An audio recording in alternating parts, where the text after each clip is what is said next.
इस बार ओलंपिक में भी हमने देखा है, हमने अनुभव किया, ये बदलाव हमारे देश के लिए एक बहुत बड़ा टर्निंग पॉइंट है।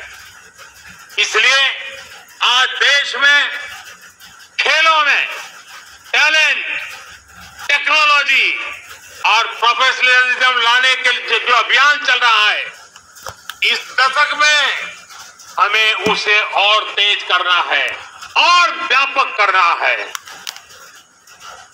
ये देश के लिए गौरव की बात है कि शिक्षा हो या खेल, स्पोर्ट्स के नतीजे हो या ओलंपिक का मैदान, हमारी बेटियां आज अभूतपूर्व प्रदर्शन कर रही है। आज भारत की बेटियां अपना स्पेस लेने के लिए आतुर है।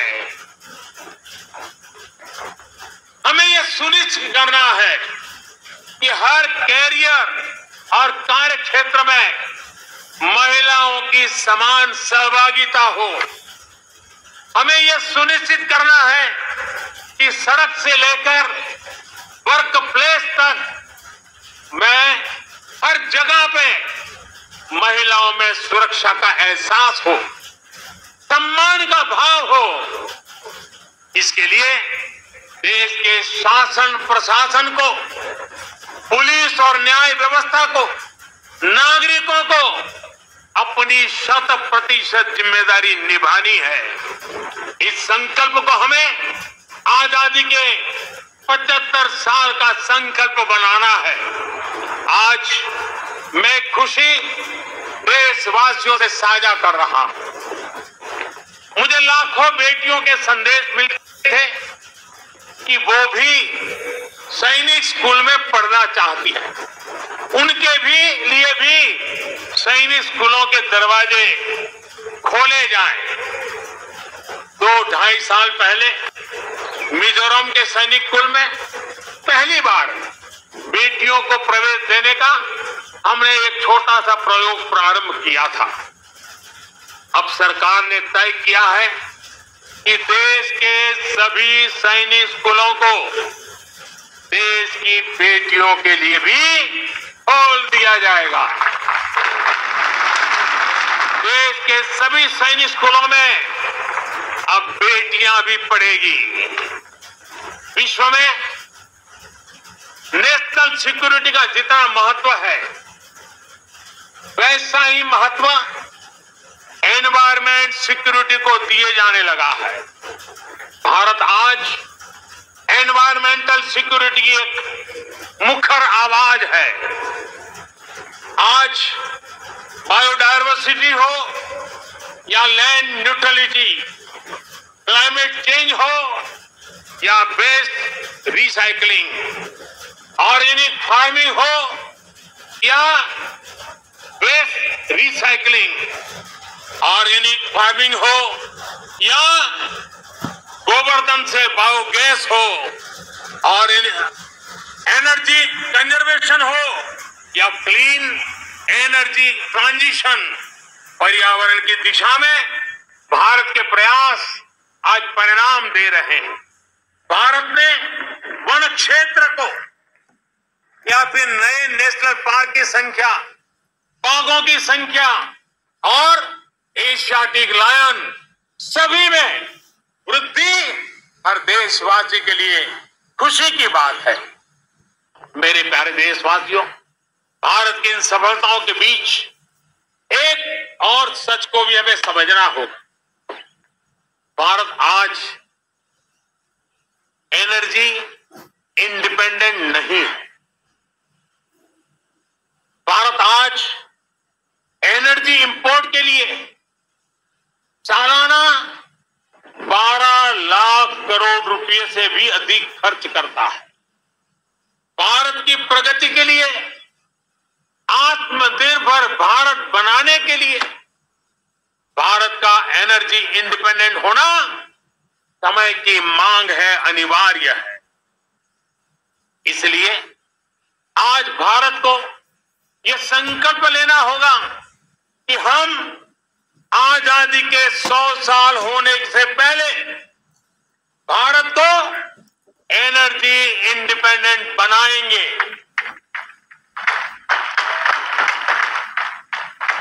और इसके लिए हमारा रोड मैप बहुत स्पष्ट है।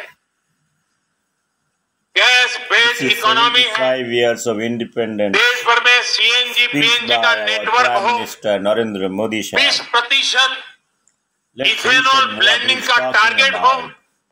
भारत एक तय लक्ष्य के साथ आगे बढ़ रहा है। भारत ने इलेक्ट्रिक मोबिलिटी की तरफ भी कदम बढ़ाया है और रेलवे के 100% इलेक्ट्रिफिकेशन पर भी काम तेज गति से आगे बढ़ रहा है। भारतीय रेलवे ने 2030 तक नेट जीरो कार्बन एमिटर बनने का लक्ष्य रखा है।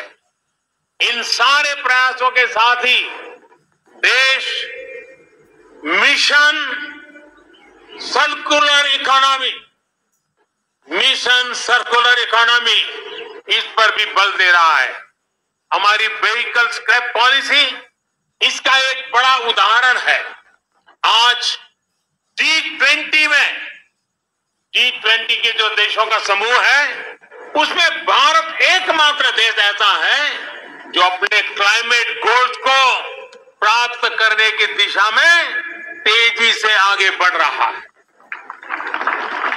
भारत ने इस दशक के अंत तक रिन्यूएबल एनर्जी के 450 गीगावाट का लक्ष्य तय किया है। 2030 तक 450 गीगावाट, इसमें से 100 गीगावाट के लक्ष्य को भारत ने तय समय से पहले हासिल कर लिया है। हमारे ये प्रयास दुनिया को भी एक भरोसा दे रहे हैं। ग्लोबल स्टेज पर इंटरनेशनल सोलर अलायंस का गठन इसका बड़ा उदाहरण है। भारत आज जो भी कार्य कर रहा है उसमें सबसे बड़ा लक्ष्य है जो भारत को क्लाइमेट जंप देने वाला है, क्लाइमेट के क्षेत्र में क्वांटम जंप देने वाला है, वो है ग्रीन हाइड्रोजन का क्षेत्र।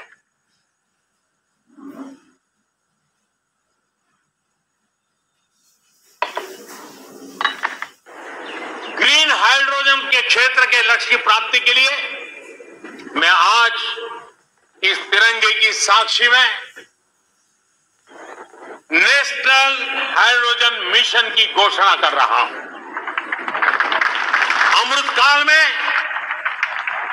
हमें भारत को ग्रीन हाइड्रोजन के प्रोडक्शन और एक्सपोर्ट का ग्लोबल हब बनाना है। ये ऊर्जा के क्षेत्र में भारत की एक नई प्रगति उसको आत्मनिर्भर बनाएगा और पूरे विश्व में क्लीन एनर्जी ट्रांजिशन की नई प्रेरणा भी बनेगा। ग्रीन ग्रोथ से ग्रीन जॉब के नए नए अवसर हमारे युवाओं के लिए, हमारे स्टार्टअप के लिए आज दस्तक दे रहे हैं। मेरे प्यारे देशवासियों, 21वीं सदी का आज का भारत बड़े लक्ष्य गढ़ने और उन्हें प्राप्त करने का सामर्थ्य रखता है। आज भारत उन विषयों को भी हल कर रहा है जिनके सुलझाने में दशकों से, सदियों से इंतजार था। आर्टिकल 370 को बदलने का ऐतिहासिक फैसला हो, देश को टैक्स के जांच मुक्ति दिलाने वाली व्यवस्था, जीएसटी हो, हमारे फौजी साथियों के लिए 1 रैंक 1 पेंशन का निर्णय हो, राम जन्मभूमि केस का शांतिपूर्ण समाधान, ये सब हमने बीते कुछ वर्षों में सच होते देखा है। त्रिपुरा में दशकों बाद ब्रू रियांग समझौता होना हो, ओबीसी कमीशन को संवैधानिक दर्जा देना हो, या फिर जम्मू कश्मीर में आजादी के पहली बार बीडीसी और डीडीसी चुनाव भारत की संकल्प शक्ति लगातार सिद्ध कर रहा है। आज कोरोना के दौर में भारत में रिकॉर्ड विदेशी निवेश आ रहा है। भारत का विदेशी मुद्रा भंडार भी अब तक के सबसे ऊंचे स्तर पर है। सर्जिकल स्ट्राइक और एयर स्ट्राइक करके भारत ने देश के दुश्मनों को नए भारत के सामर्थ्य का संदेश भी दे दिया है। ये बताता है कि भारत बदल रहा है, भारत बदल सकता है।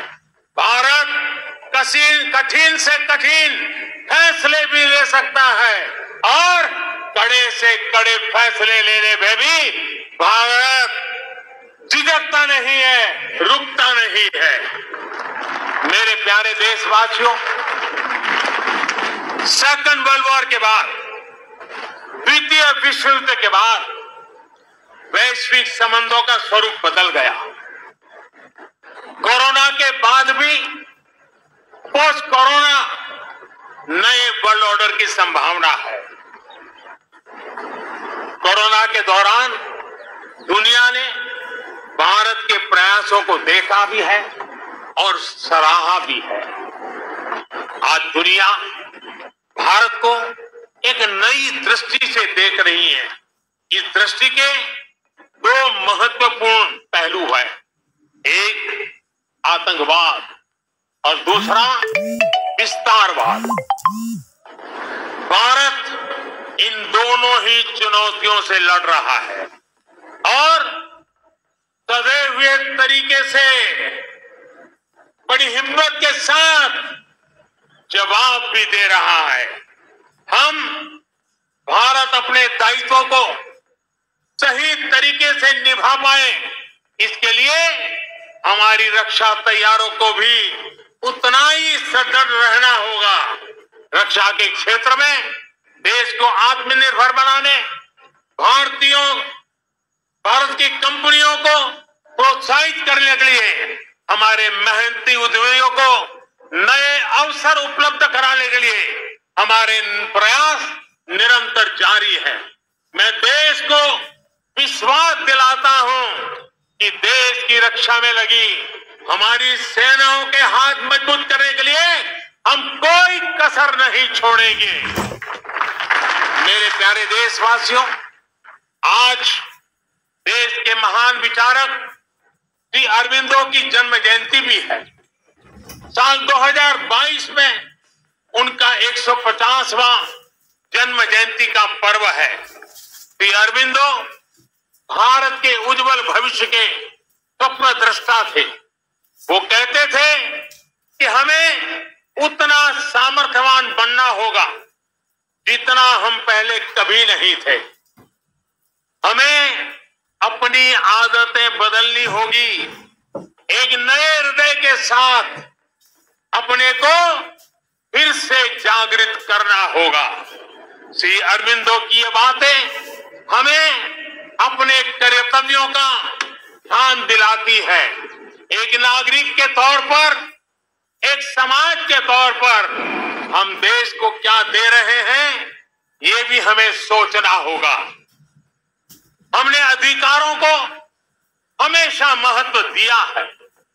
उस कालखंड में उसकी जरूरत भी रही है, लेकिन अब हमें कर्तव्यों को सर्वोपरि बनाना है, सर्वोपरि रखना है।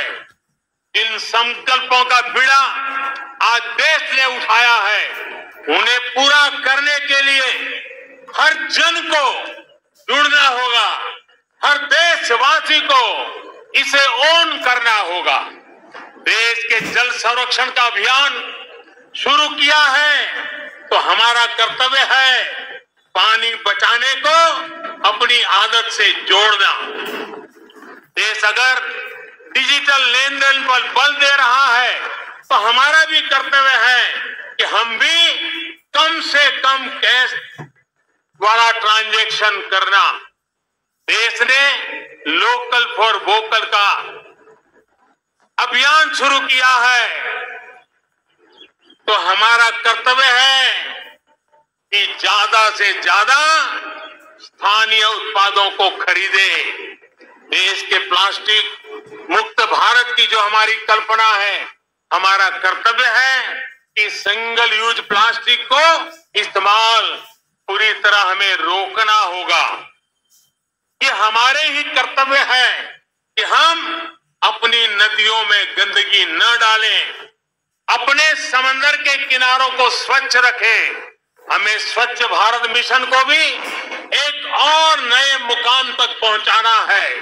आज जब देश आजादी के 75 वर्ष के उपलक्ष्य में आजादी का अमृत महोत्सव मना रहा है, तो हमें इस आयोजन से जुड़ना भी, उसके में बढ़ चढ़ करके हिस्सा लेना, संकल्पों को बार बार जगाते रहना, ये हम सबका कर्तव्य है। अपने स्वाधीनता संग्राम को ध्यान में रखते हुए आप जो भी करेंगे, जो भी अमृत की बूंद की तरह अवश्य पवित्र होगा और कोटि कोटि भारतीयों के प्रयास से बना ये अमृत कम आने वाले वर्षों के लिए प्रेरणा बनकर उत्साह जगाएगा।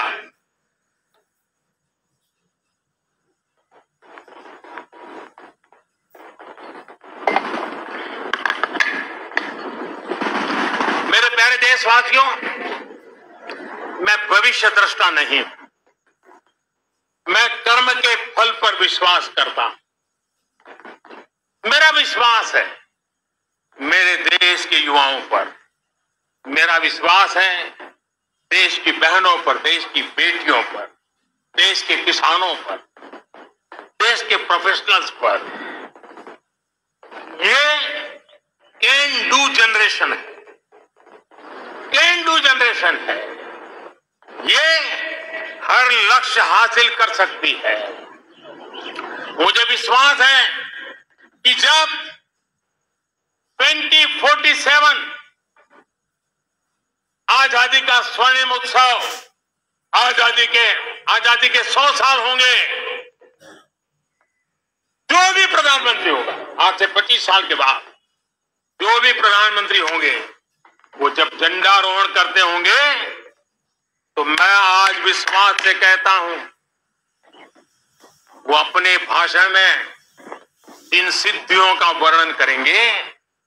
वो सिद्धियां वही होगी जो आज देश संकल्प कर रहा है। ये मेरा विजय का विश्वास है। आज मैं जो संकल्प रूप में बोल रहा हूं, वो 25 साल के बाद जो भी ध्वजारोहण करते होंगे, वे सिद्धि के रूप में बोलेंगे। देश सिद्धि के रूप में उसका गौरव गान करता होगा। जो आज देश के युवा हैं, वो उस समय भी देखेंगे कि देश ने कैसे ये कमाल करके दिखाया है। 21वीं सदी में भारत के सपनों और आकांक्षाओं को पूरा करने से कोई भी बाधा अब हमें रोक नहीं सकती। हमारी ताकत हमारी जीवटता है, हमारी ताकत हमारी एकजुटता है, हमारी प्राण शक्ति राष्ट्र प्रथम, सदैव प्रथम की भावना है। ये समय है ताजा स्वप्न देखने का, ये समय है साझा संकल्प करने का, ये समय है साझा प्रयत्न करने का, और यही समय है हम विजय की ओर बढ़ चले। और इसलिए मैं फिर कहता हूं,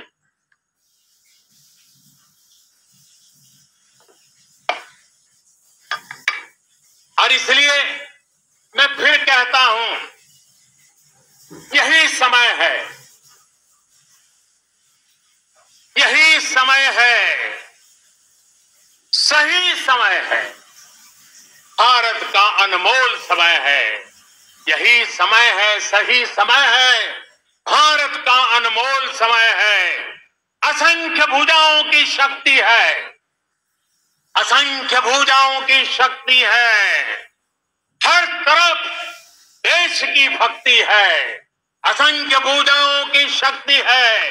हर तरफ देश की भक्ति है। तुम उठो तिरंगा लहरा दो, तुम उठो तिरंगा लहरा दो, भारत के भाग्य को फहरा दो, भारत के भाग्य को फहरा दो। यही समय है, सही समय है, भारत का अनमोल समय है। कुछ ऐसा नहीं, कुछ ऐसा नहीं जो कर न सको, कुछ ऐसा नहीं जो पा न सको।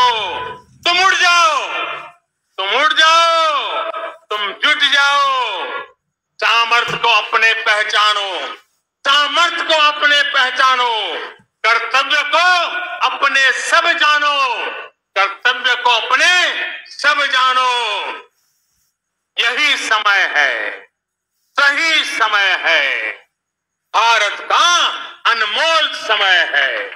जब देश आजादी के 100 साल पूरा करेगा तो देशवासियों के लक्ष्य यथार्थ में बदले, मेरी यही कामना है।